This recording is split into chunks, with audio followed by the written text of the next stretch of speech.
My name is David Daniel Ball, and these are the headlines for Sunday, the 3rd of October 2010. Starting with a cartoon to do with William Wellington Cairns, a former governor of Queensland. Bible quote, "Fear of man will prove to be a snare, but whoever trusts in the Lord is kept safe." Proverbs 29:25. And in headlines, sources U.S. may issue travel alert to Americans in Europe. Urgent Obama administration poised to advise U.S. citizens to be vigilant as they travel in Europe after new intelligence pointed to new al-Qaeda threats. Senior intelligence officials tell Fox News.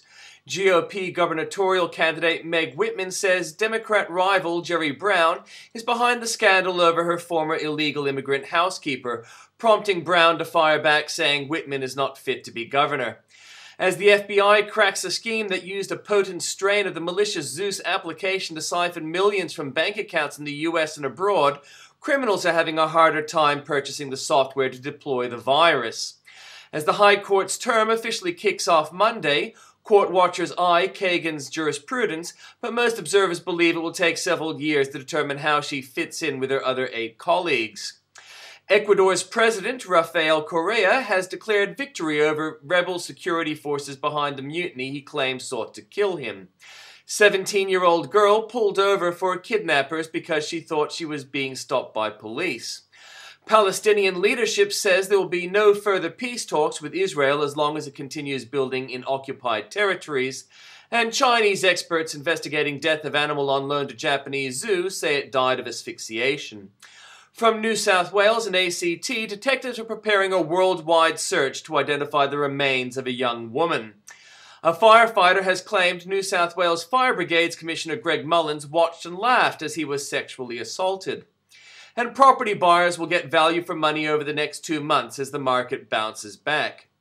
From Queensland, local government bureaucracy has ballooned more than 2 years after controversial mergers to make councils leaner and less costly. QR National's executive team and board are on track for a salary and bonus bonanza from the controversial sale of the government rail freight business. It is the $1 million taxpayer-funded shopping list that could be mistaken for a party planner's inventory rather than a government's PR campaign. And Queensland jails have been embarrassed by revelations convicts are being freed too early as prisoners do the crime but fail to do the correct time. And daylight savings confusion begins today with Queensland and New South Wales entering their annual 6-month time warp. From Victoria, Melbourne is one of 2 of the most expensive cities in Australia for CBD parking, a nationwide investigation has found. Police Chief Simon Overland stands accused of intimidating a Victorian Liberal MP in a bid to block the release of police rosters. Nothing new from the Northern Territory. From South Australia, budget cutbacks in the public service have resulted in the Employment Department axing 27 junior and mid-level positions in its employment program section, but an extra 10 senior managers on huge salaries of $96,000 each. And Treasurer Kevin Foley racked up a $22,000 taxpayer-funded mobile phone bill in 12 months while planning a horror budget, which slashed public service jobs, increased rent for housing trust pensioners, and condemned the Parks Community Centre. From Western Australia, the state's top doctors group has written to the Director of Liquor Licensing calling for tough new laws to curb binge drinking at the WACA ground.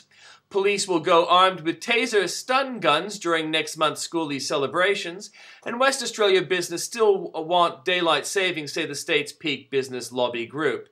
Nothing new from Tasmania. And in comments, a long list of broken promises are given to us by Piers Ackerman to do with the new federal government. And in comment, what Gillard has said doesn't match what Gillard does. She was not accountable for her failures in the last term, and it doesn't strike me she feels the urge to change.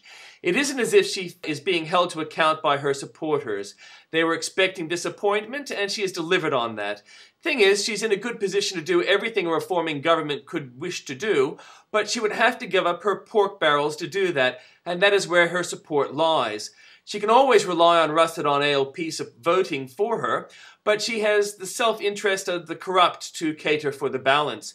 Those that will support her no matter how bad her policy is for the nation and individuals.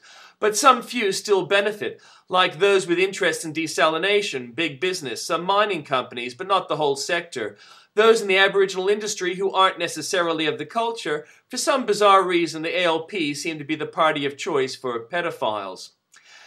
From Tim Blair, Bald versus Blonde, Bikes First, special bicycle privileges in Seattle, and one of the finest obituaries you'll ever read.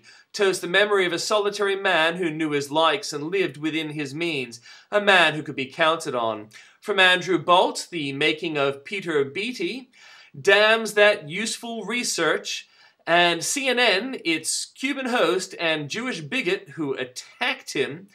I'd better not comment, says Andrew Bolt, and just a little bit extinct. More for you there at the link.